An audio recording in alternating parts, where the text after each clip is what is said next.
खबरदार खबरदार खबरदार जय तेलंगाना खबरदार खबरदार खबरदार खबरदार इदे मी राज्यम दొంగల రాజ్యం దోపిడీ రాజ్యం ఇదే మీ రాజ్యం దొంగల రాజ్యం దోపిడీ రాజ్యం खबरदार खबरदार खबरदार जय पल्ला जय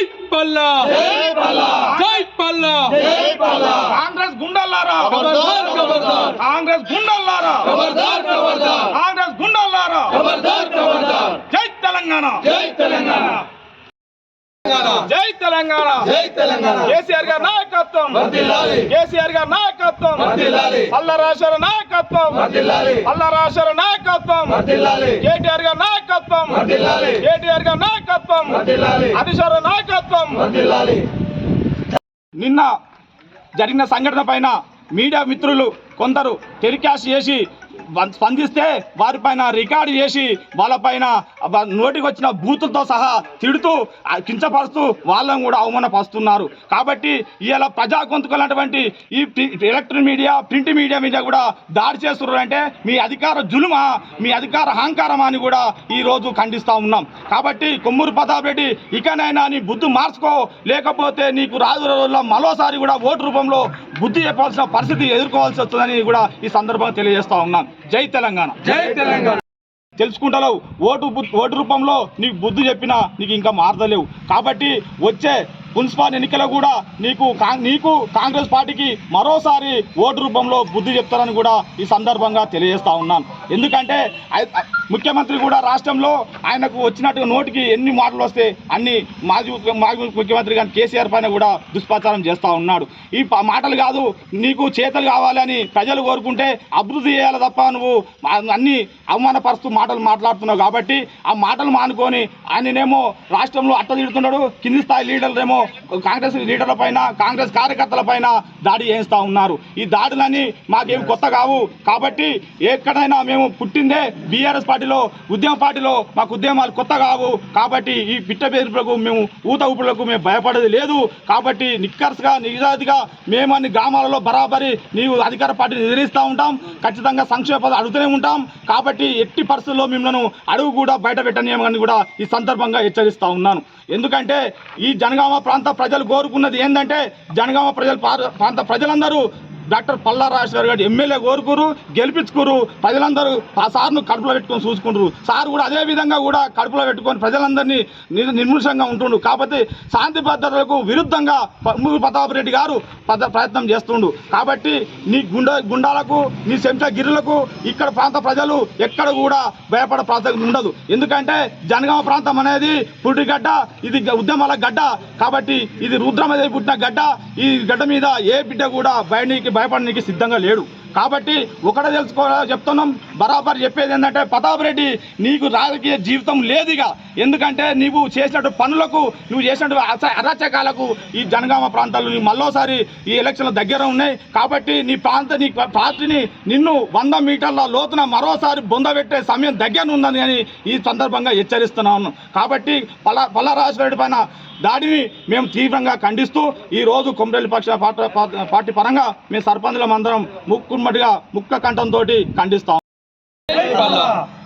నిన్న జనగామలో కొంతమంది కాంగ్రెస్ నాయకులు మరియు ప్రతాప్ రెడ్డి వారి కొడుకు వారి అనుచరులకు మద్యం తాగిపించి మినిస్టర్ గారు అభివృద్ధి పనులకు వస్తే ఎమ్మెల్యే గారికి కూడా ఆహ్వానం ఉండడంతో ఎమ్మెల్యే గారు కూడా అక్కడ అభివృద్ధి పనులకు వెళ్ళడం జరిగింది జనగామ పట్టణంలో. కానీ అక్కడ మినిస్టర్ గారి ముందే ఇలా వాళ్ళ దౌర్జన్యం ఏంటంటే ఎమ్మెల్యే గారిని గోబ్యాక్ అంటూ ఎమ్మెల్యే గారి మీదకి దుర్భాషలాడుతూ వాళ్ళు ఇష్టరాజ్యంగా వారి పైకి వెళ్ళడం జరిగింది. దాన్ని మా బీఆర్ఎస్ పార్టీ తరఫున మేమందరం ఖండిస్తున్నాం. ముఖ్యంగా వీలైతే నీకు చేతనైతే అభివృద్ధి పనులలో నువ్వు కూడా నీ వంతు వాటగా ఓడిపోయి ఉన్నావు, అయినా నువ్వు ప్రజల్లోకి వద్దాం అనుకుంటున్నావు. ప్రజల్లోకి వస్తే ఎలా ఈ దౌర్జన్యాలు చేస్తే ప్రజలలో రావు. నువ్వు ప్రజలకు మంచి చేసే విధంగా నువ్వు పనిచేయాలని మేము కోరుతున్నాం. ఎమ్మెల్యే గారి సహకారం తీసుకో నీకు అవసరం అనుకుంటే, లేదంటే నీ ద్వారా నువ్వు ముఖ్యమంత్రికి దగ్గర అనుకుంటున్నావు కదా, ముఖ్యమంత్రితో నిధులు తీసుకురా మా నియోజకవర్గానికి, అప్పుడు ప్రజలు నిన్ను గుర్తిస్తారు. ఇలా నీ ఇష్టం వచ్చినట్టు దౌర్జన్య మద్యం మత్తులో తాగిపించి అందరిని తలుచుకొని వచ్చి మీటింగ్లలో గొడవ చేస్తే నీకే చులకనగా ఉంటుంది. ఒక మినిస్టర్ ముందు, ఒక మన మినిస్టర్ గారు వచ్చినాక వారి ముందు నువ్వు గొడవ చేయడం నిన్న వీడియో చూసినాం. కొంతమంది మన ప్రెస్ వాళ్ళు కూడా ఆ వీడియోని టెలికాస్ట్ చేసి దౌర్జన్యం అని చెప్పి బీఆర్ఎస్ మీద దౌర్జన్యం అని రాస్తే కూడా ప్రెస్ వాళ్ళని కూడా బెదిరించడం జరుగుతుంది. ఇది ప్రజాపాలన మీ అని చెప్తున్నావు, ఇక్కడ ప్రజాపాలన ఎక్కడుంది? మీ రౌడీల పాలన తయారైంది ఇక్కడ.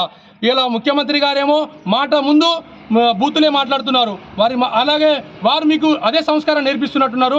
రాష్ట్ర ప్రజలకు మీరు ఏం మెసేజ్ ఇస్తున్నారు అనేది మీ ప్రజలే ఆలోచిస్తున్నారు. కనుక మీరందరూ వీలైతే రాష్ట్ర ప్రజలకు మంచి చేయండి, వీలైతే మన నియోజకవర్గాన్ని అభివృద్ధి చేద్దాం. మేమందరం మా ఎమ్మెల్యే గారితో పాటు మేము అందరం ఉన్నాం ఇక్కడ. నియోజకవర్గ ప్రజలందరూ కూడా మంచి పనికి సహకరిస్తారు. కానీ ఇలాంటి దౌర్జన్యాలు చేయకపోతే ఎవరైనా చేయగలుగుతారు. మీలాగా మీరు తాగి రావచ్చు.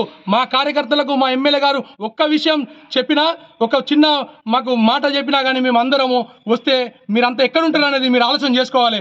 ఇలా జనగామ ప్రజలు బుద్ధి చెప్పినా కానీ ఓటు ద్వారా ఓటు వేసి మా ఎమ్మెల్యే గారిని గెలిపిస్తే ఒకరంటారు దొంగోట్లతోటి ఎట్లా గెలుస్తారు? గతంలో నీ చరిత్ర అనుకుంటున్నావా? దొంగోట్లతో గెలిచింది, కేసులో పోయింది నువ్వు. అది కథ చరిత్ర మర్చిపోవద్దు. ఇలా బాజాప్తా ప్రజలు 19,000 ఓట్ల మెజారిటీతో గెలిపించి ఎమ్మెల్యే గారిని నిలబెట్టారు. ఇలా పల్ల రాజశేఖర రెడ్డి అంటే గ్రామ ప్రజలకు ఒక దేవునితో సమానం. ఇలా ఆరోగ్యపరంగా, విద్యాపరంగా ఎన్నో సేవలు చేస్తున్నారు ఎమ్మెల్యే గారు. ఇది ప్రజలందరూ చూస్తున్నారు, రాష్ట్ర ప్రజలందరూ చూస్తున్నారు. ఇక నిజవర్గం కాదు, ఆధార్ కార్డు తీసుకోకపోతే ఏ ఎమ్మెల్యే కూడా, మేము మినిస్టర్లు కూడా ఇవ్వట్లేదు. వాళ్ళకి ఎన్నో హాస్పిటల్ ఉన్నాయి, విద్యా సంస్థలు ఉన్నాయి, కానీ ఎవరు ఇవ్వట్లేదు. ఇలా ఒక ఎమ్మెల్యేగా ఉండి ప్రతిపక్షంలో ఉండి కూడా ప్రజలకు ఇంత సేవ చేస్తున్నారంటే ఇది ప్రజలందరూ మర్చిపోలేనిది. మా కార్యకర్తలం కానీ జనగామ యొక్క ప్రజలు కూడా ఒక రైతులకు మీరు చేసే పని ఏంది తెలుస్తుంది. రైతు బంద్ ఇప్పటి వరకు 2 సార్లు ఇచ్చి పంట కాకుండా మీరు ఎలక్షన్ కోసం ఇస్తున్నారు. ఈ ప్రజలందరూ చూస్తున్న విషయమే. కానీ దౌర్జన్యాలకు పాల్పడితే మేము కూడా సిద్ధంగా ఉంటాం. మీరు రాబోయే తరాల్లో మీకు బుద్ధి చెప్పే విధంగా మా కార్యకర్తలు, మా జనగామ ప్రజలు, తెలంగాణ ప్రజలు కూడా మీకు బుద్ధి చెప్తారు. వచ్చే ఎలక్షన్లలో ఇట్లాంటి రౌడీలకు కాకుండా ఇట్లాంటి మన కార్యకర్తలు కానీ ప్రజలు కానీ ఎలక్షన్లలో మళ్ళీ బీఆర్ఎస్ పార్టీని తీసుకొచ్చే విధంగా మీరు అందరూ కృషి చేయాలి. మీ ప్రజలు ఎత్తంటే అధికారం వాళ్ళది ఉంది కనుక వాళ్ళ రాజ్యం అయిపోయింది. ఇలా 10 సంవత్సరాల అధికారం నుండి కూడా మనం ఎక్కడ దౌర్జన్యాలు చేయలే, ఎక్కడ కూడా గొడవలు చేయలేదు. మినిస్టర్ గారి ముందు ఇలా గొడవ చేయడం అనేది ప్రజలందరూ చూస్తారు. మేము ఒకటే చెప్తున్నాం, ఓడిపోయి బుద్ధి తెచ్చుకొని నువ్వు ప్రజలకు మంచి చేయి తప్ప ఇట్లాంటి చేస్తే మేము నిన్ను ఖచ్చితంగా ఎక్కడికి వచ్చినా, నియోజకవర్గంలో నువ్వు ఎక్కడ ఏ ఊరికి వచ్చినా మా కార్యకర్తలతోటి మేము ముందున్నామనుకో, నువ్వు ఎక్కడ కూడా ఏం చేయలేవు. మేమందరం నిన్ను హెచ్చరిస్తున్నాం. బుద్ధి తెచ్చుకొని ఇప్పటికైనా ప్రజలకు మంచి చేసే విధంగా, రాష్ట్రానికి కానీ జనగామ నియోజకవర్గానికి నిధులు తెచ్చే విధంగా పనిచేయి. అప్పుడు నీకు గుర్తింపు ఉంటుంది అని చెప్పు. జై తెలంగాణ, జై పల్లా. అతి తక్కువ సమయంలో మీ వ్యాపార సామ్రాజ్యాన్ని పెంచుకోవాలనుకుంటున్నారా? తక్కువ ఖర్చుతో ఎక్కువ పబ్లిసిటీ చేయాలనుకుంటున్నారా? అయితే ఇంకెందుకు ఆలస్యం? మీ జేఎన్టీవీ తెలంగాణ ఛానల్లో అతి తక్కువ ఖర్చుతో ప్రకటనలివ్వండి. అత్యధిక లాభాలను సాధించుకోండి. వ్యాపార, వాణిజ్య, పాఠశాలలు, వైద్యశాలలు, హోటళ్లు, వస్త్ర దుకాణాలు, అన్ని రకాల వ్యాపార ప్రకటనల కొరకు సంప్రదించండి. మా ఫోన్ నంబర్స్ 8558288081, 9247896607.